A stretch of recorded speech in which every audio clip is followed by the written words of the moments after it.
Hello, my name is Allison, and I'm going to be talking about the term crepitus, which is what actually happens when we pop our joints. Typically, I'm known to be the person who observes everything happening around me, and it's usually the same thing with everyone. We're all doing the satisfying pop of our joints. Because I'm not sure if it's just me, but I love popping my knuckles or my back or my ankles, literally everything. It just gets me so satisfied.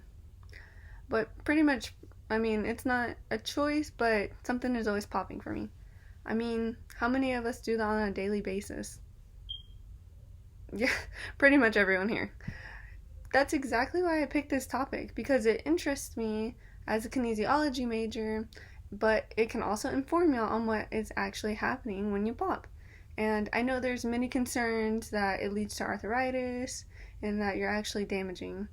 But basically, after conducting a lot of research, I have learned that 45% of people crack at least a joint on a daily basis, which is perfectly fine and very natural to do.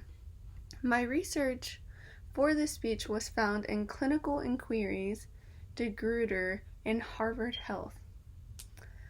So, first off, the joints are one of the most important pieces of the body as they control all of our mobility.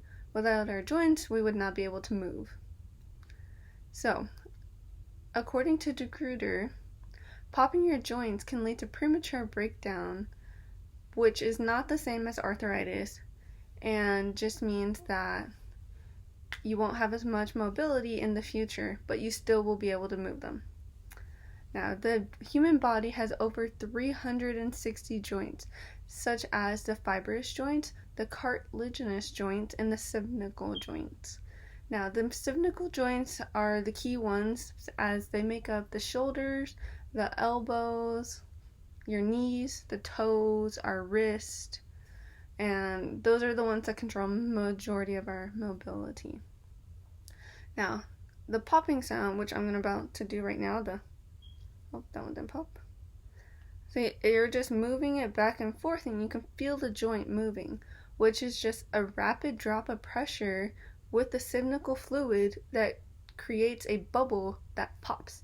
And that's the sound, which really does no damage, but I find it satisfying.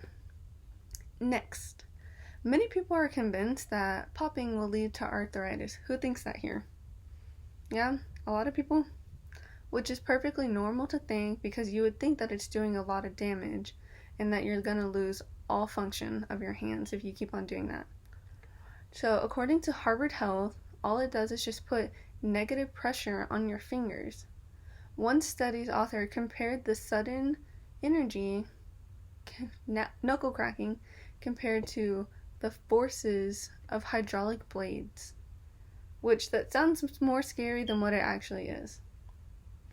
It can lead to a decrease in grip strength, which is really no big deal because you would go from this to maybe like this.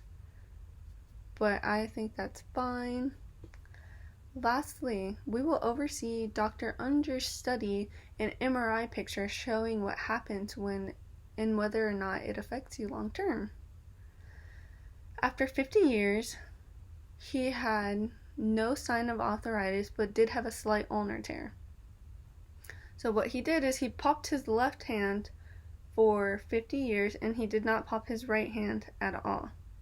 And so after that, it, like I said, just a slight ulnar tear, and it also can lead to a possible radius fracture. But that's it. It was nothing minor. He didn't require surgery, maybe just physical therapy, and that was it. So today we have discussed crepitus and covered different joints, arthritis, and a recent study about popping. According to Dr. Unger, his conclusion found that nothing bad happens whenever you pop your joints. Thank you for attending, and that is it.